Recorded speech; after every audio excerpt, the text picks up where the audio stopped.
चल के आता है। जन्मों जन्मों के पाप कर्म नाम में बैठते ही उसके कटने शुरू होते हैं। इस जन्म में किए गए पाप कर्म संत पीर फकीर प्रार्थना करके कटवा देते हैं और जन्मों जन्मों के पाप कर्मों के लिए राम का नाम उसे सौंप देते हैं कि सुमरन करता जा, तेरे पाप कर्म कटते जाएंगे और मालिक की दया में रहमत के लायक तू बनता जाएगा। जो लोग सुमरन करते हैं, जो लोग भक्ति इबादत में चाहे थोड़ा समय क्यों ना हो लगाया करते हैं, उन्हें फल लाजमी मिलता है। कोई भी दिन ऐसा ना जाए जिस दिन उस मालिक की भक्ति ना की हो। आने वाला खुशियों का कारण बन जाएगा अगर आप मालिक के नाम की भक्ति करेंगे, अगर आप मालिक के नाम का जाप करेंगे। इंसान हर समय खोया रहता है बाल बच्चे परिवार में, हर समय खोया रहता है मोह ममता में, हर समय खोया रहता है लोभ लालच में, खोया रहता है काम वासना अहंकार में। पर सच्चाई यही है, सिवाय दुखों के, सिवाय दर्द के, कोई भाग्यशाली होगा जो बच पाता होगा, वरना इनसे दर्द ही मिलता है। उदाहरण के तौर पर अब बच्चों को पालते हैं, पोसते हैं, बड़ा करते हैं। इंडियन कल्चर ये है कि अब बड़ा लाड लड़ाया जाता है, आप ना खा के बच्चों को खिलाया जाता है। हम आजकल की बात नहीं करते, आजकल तो शायद ऐसा ना हो, लेकिन हमारा कल्चर ऐसा है। और उनको पढ़ाना, उनके लिए सपने संजोना हर माँ बाप का एक कर्तव्य सा हो जाता है और माँ बाप ऐसा करते हैं। बच्चे बड़े होते हैं, माँ बाप को और खुशी होती है कि अब ये मेरे साथ देंगे, कंधे से कंधा मिला के मेरा साथ चलेंगे। और बच्चे बड़े होते हैं, उनकी सोहबत गलत हो जाती है, उनका संग गलत हो जाता है, तो कंधे से कंधा मिला के साथ देने की बजाय वो आपका कंधा झुका देते हैं। कंधे से कंधा मिला के चलने की बजाय वो आपके रास्ते को अवरुद्ध कर देते हैं और रास्ता रोक देते हैं। फिर जो दर्द होता है, माँ बाप ना तो किसी से शेयर करते हैं क्योंकि अपनों ने दिया है, और ना ही सहा जाता है, तिल मिला के रह जाते हैं और उनके ऊपर कोई असर नहीं होता। गुरु नानक देव जी के समय की बात या किसी और संत गुरु सहवान के समय की बात है, किसी ऋषि मुनि के समय की बात, हमें पूरा ख्याल में नहीं। तो उनके पास एक सज्जन गए, कहने लगे जी भक्त कैसा होता है? मैंने तपस्या की है, मैंने त्याग किया है, पर मुझे भगवान की प्राप्ति नहीं हुई। अजी भगवान छोड़िए, मुझे तो आपके अलावा कोई भक्ति नहीं मिला। तो संतों ने कहा, फलां जगह एक दुकानदार है, वो बड़ा तगड़ा भक्त है, तू उसके पास जा, वो तुझे ज्ञान देंगे, वो तुझे बताएंगे भक्ति क्या होती है। अब एक त्यागी ब्रह्मचारी कहलाने वाला भेज दिया उसको एक गृहस्थी के यहां। वैसी आग लग गई कि यार मैं बड़ा कि वो बड़ा, पर संतों ने कहा है तो इसका मतलब कोई तो बात है। पर अंदर गुस्सा कि मैं तो त्यागी तपस्वी हूं और मुझे कहा जा रहा है कि गृहस्थी के पास जाओ अगर भक्ति सीखनी है तो वो सज्जन वहां गया।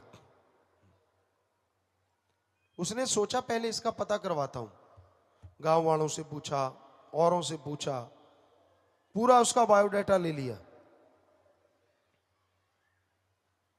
उसके पास गया, कहने लगा जी मुझे गुरुजी ने भेजा है, संतों ने भेजा है, आप बहुत अच्छे भक्त हैं उनके। उसने हाथ जोड़े, जी कौन सा अच्छा भक्त, उनकी कृपा है इसलिए भक्त हूं, मेरे में कुछ भी नहीं है कि मैं भक्त कहलाऊं, पर उनकी रहमत इतनी है कि मैं भक्त बन गया। यह बात सुन के उसे कुछ तो लगा कि यार इसमें अहंकार तो है ही नहीं, मैं फटने वाला हूं अहंकार से। पर उसने फिर पूछा कि आपके बच्चे कितने हैं? कहने लगा जी एक ही बच्चा है। अब वो त्यागी जो था, ब्रह्मचारी जो था, वो गुस्से हो गया, लाल पीला हो गया, लाल पीला हो गया। कहता आप झूठ बोलते हो? कहने लगा नहीं। कहता मैं अभी पूछ के आया हूं, आपके तो 4 बच्चे हैं। तो शाहूकार हंसने लगा, कहने लगा इसीलिए आप भक्त नहीं बन पाए। ब्रह्मचारी को और गुस्सा आ गया, यार मुझे कह रहा है ये। कहता झूठ तुम बोलते हो और मुझे कहते हो भक्त नहीं बन पाए। कहता फिर बैठ चाय पानी पी, बताता हूं तुझे। बताने लगा, बच्चे तो 4 हैं, लेकिन मैं उन्हें बच्चे नहीं मानता। 2 मेरे बच्चे हैं, वो ठगी मारते हैं, बिजनेस करते हैं, बेईमानी करते हैं, लोगों का खून चूसते हैं। मैं सिखाता हूं, मेरे गुरुजी ने सिखाया है कि हक हलाल की करके खाओ, पर वो ठगी, बेईमानी, भ्रष्टाचार, राम नाम की परवाह नहीं करते। तो कहता एक और है आपका। कहता वो सारी बुरी आदतें, उसमें नशा वो करता है, वेश्यावृत्ति वो करता है, बुरे कामों में वो जाता है। तो कहता फिर एक जो और है जिसको आप कहते हो मेरा बेटा है। कहता वो मेरे वाली दुकान पे बैठता है, हक हलाल की खाता है, सुबह मैं सुमरन पे बैठता हूं, मेरे से पहले उठ के मुझे भी उठाता है और खुद भी सुमरन पे बैठता है। 10वां, 10वां, 15वां हिस्सा हम लोग निकालते हैं, वो दीन दुखियों की मदद में खुद जाके लगा के आता है। जितने गुरुजी ने बताए वचन हैं 100% उन पे अमल करता है। तो हे ब्रह्मचारी जी, मेरी निगाह में तो मेरा यही बेटा मेरा बेटा है, जो रूहानियत में मेरा साथ देता है, जो मेरा नाम रोशन कर रहा है, जो मेरे साथ चल रहा है। जन्म देना पड़ता है क्योंकि भगवान का हुक्म होता है। लोग एक एक बच्चे के लिए तड़फते रहते हैं, पर भगवान का हुक्म होता है तो बच्चे तो पैदा होते हैं, लेकिन सारे बच्चे खुद के नहीं होते। बस वही बच्चा अपना होता है जो रूहानियत में साथ देता है। यही 100% सच था, सच है और सच रहेगा। कड़वा बहुत है, तो यही हकीकत है आज के दौर की। भाइयों बहनों, यही सच है आज का कि जो आपका साथ दें मां बाप, जो आपका साथ दें बेटा बेटी, वही आपके अपने हैं। बाकी तो बस गुजरे हुए सपने हैं। पता नहीं कब वो सपना लिया और कब वो गुजर गया। इसलिए हम तो एक ही बात जानते हैं, हद से ज्यादा प्यार ना करो। वो कहते हैं हद से ज्यादा बोलना और हद से ज्यादा चुप या चूप अच्छा नहीं होता। ना हद से ज्यादा बोलना, ना हद से ज्यादा चूप, ना हद से ज्यादा मेघला और ना हद से ज्यादा धूप। कोई भी चीज हद से ज्यादा जो होती है वो खतरनाक ही होती है। बच्चे आपने पैदा किए गधों के भी होते हैं। इतने लंपट ना हो जाओ, इतने मोहित ना हो जाओ कि जब वो आंखें दिखाएं तो आपको दर्द हो। पहले से ही सोच लो कि हां मेरा कर्तव्य है, मैंने प्यार करना है, लेकिन अपना पेट काट के उनको प्यार मत करो। खुद के लिए भी करो, बच्चों को भी करके दो। ये मतलब नहीं है कि सब कुछ उनको सौंप दो।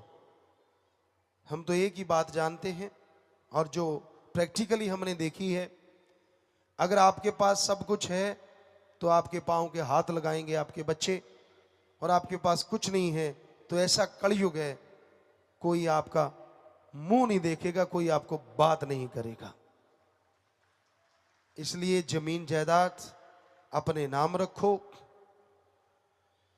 हिस्सा देते रहो। ये नहीं कहते कि बच्चों को तंग करो, उनका जो हिस्सा बनता है, पर संतुष्ट कोई नहीं होता, चाहे करोड़ों बांट दो। उसने कहना यही होता है कि मुझे कुछ नहीं दिया, मुझे कुछ नहीं दिया, मुझे कुछ नहीं दिया। लाखों बांट दो, हजारों बांट दो, कभी नहीं कहेगा कि मेरे को बहुत कुछ मिला, बल्कि रोते रोते लोगों को यही कहेगा, मुझे तो कुछ नहीं दिया, मुझे तो कुछ नहीं दिया। ऐसा हमने आजमाया है। तो ऐसे बच्चे जो होते हैं ना, और उस भक्त ने फिर आगे दिखाया था, ख्याल में आया हमें, जब वो ब्रह्मचारी ने कहा कि ऐसा मेरे को तो कुछ लगता नहीं, तो उसने दिखाया कि ये मेरे दुश्मन पैदा हुए हैं, और उसको दिखाया कि पिछले जन्म में इन्होंने मेरे साथ, मैंने कुछ नहीं किया था, लेकिन शायद मेरा कोई लेना देना रह गया होगा, ये मेरे से ऋण उतारने आए हैं। तो कई बार कोख में पड़ के लोग बदला भी ले लेते हैं, ऐसा भी होता है। पर 100 पंजाबी में कहावत कहते, 100 हथ रस्सा ते सिरे ते गंढ। माँ बाप वही अच्छे हैं जो अच्छाई में साथ दें, और बच्चा वही अच्छा है जो सच्चाई में साथ रहे। वरना भाई जन्म देना पड़ता है, जन्म लोग देते हैं, ईश्वर की वो मर्जी होती है, पर सारे अच्छे हों, सारे लायक हों, ऐसा होता नहीं। हम तो गुरु हैं, हमने देखा है 6 करोड़ लोगों को, उनकी जिंदगी बचाते देखा, राम को, अल्लाह वाहिगुरु गॉड को। उनके कर्मों में चीजें नहीं होती, वो उनको मिलती देखा। उनके मौत जैसे कर्मों को कंकर में बदलते देखा। लेकिन सब कुछ हो हवा के, वो वहीं पहुंच जाते हैं कि हमें तो कुछ किया ही नहीं, हमें तो राम ने कुछ दिया ही नहीं। तो ऐसे शिष्य, ऐसी औलाद होने से ना होनी भला, लेकिन वो ईश्वर की मर्जी होती है। जैसे आपको पहले बताया, औलाद हो तो जाती है, लेकिन कोई किसी रूप में पैदा होता है, कोई किसी रूप में। सतगुरु वचन तो कर देते हैं, लेकिन आगे पात्र अगर ना संभाले तो वचन वापस हो जाते हैं। एक बच्चे को मिलने को दिल करता है, आपको सच्ची बात बताते, 6 करोड़ लोग हैं आप, हमारे बेटे बेटियां, उसको मिलने को बड़ा दिल करता है जो राम नाम की बात पूछता है, जो राम का सवाल पूछता है, जो भक्ति इबादत की बात पूछता है, जो हंस के बात करता है। उसको कहीं ना कहीं चलते फिरते बात करने को दिल करता है, पर उसका तो कैसे बात करें जिसको लाख बार ये पता चल चुका है कि अगर बीमार हो तो बीमारी का प्रसाद लो, सुमण करके दवाई लो, अपने हॉस्पिटल से ले लो, बाहर से फायदा नहीं, आधा घंटा सुमण करके दवाई लो, मालिक रहमत करेगा। पर वो आके फिर पूछता मैं बीमार हूं, क्या करूं। जिसने हजारों बार हमारे ये वचन सुने हो, उसके बाद भी वो पूछे, तो क्या उससे बात करने को दिल करे? फिर भी करता है। फिर भी फकीर हैं हम, फिर भी उसको कह देते हैं बेटा, यही बात दोहरा देते हैं, पर असर नहीं होता। असर तो उसको होता है जिसने एक बार सुन लिया और पल्ले बांध लिया कि इस बात का ये जवाब मुझे मिल चुका है, सारी जिंदगी मैं इसी को मानूंगा। और सतगुरु यूं यूं उसके काम संवारता है, यूं चुटकी में। सो इस भरम में मत रह जाना कि आप पता नहीं क्या बन गए। बेपरवाह ने एक भजन शायद ऐसे लोगों के लिए लिखा है, क्या बन गया भाई, क्या हो गया, माया के नशे में मदहोश हो गया। तो वो सच्चाई है, वास्तविकता है कि क्या बन गया भाई, क्या समझता है तू अपने आप को। अरे राम चाहे एक निगाह मारे तो राख को कोहिनूर में बदल दे। वो वाहिगुरु, वो राम, वो गॉड, वो खुदा, और तू चंद नोट लगा के ये सोचता है कि मैंने पता नहीं क्या कर दिया। भक्ति सच्ची कौन सी होती है? सतगुरु कहे, गुरु सिख बिना चूंच रा के मान ले, उससे बड़ी भक्ति कोई हो नहीं सकती। और उसी बात को सतगुरु को बार बार कहना पड़े तो आप खुद ही सोच लीजिए आपकी भक्ति कितनी है। हम तो एक ही बात जानते थे, परमपिता जी ने जब बुलाया, बेपरवाह जी चलते चलते भी सीढ़ियां चढ़ते चढ़ते कोई बात कह जाते थे, शाम को उनको रिजल्ट मिलता था, कहना नहीं पड़ता था। कोई बात कह जाते थे, हम उनको कहा करते थे, बेपरवाह जी आपने ये बात कही थी पर वो इतनी पूरी हो गई, इतनी रह गई। और आजकल के बच्चे, उनको तो ये भी याद नहीं रहता कि सतगुरु ने हमें कोई आदेश भी दिया था, हमें कोई बात भी कही थी कि कुछ करने वाला है, हम फिर से उनको याद करवाएं।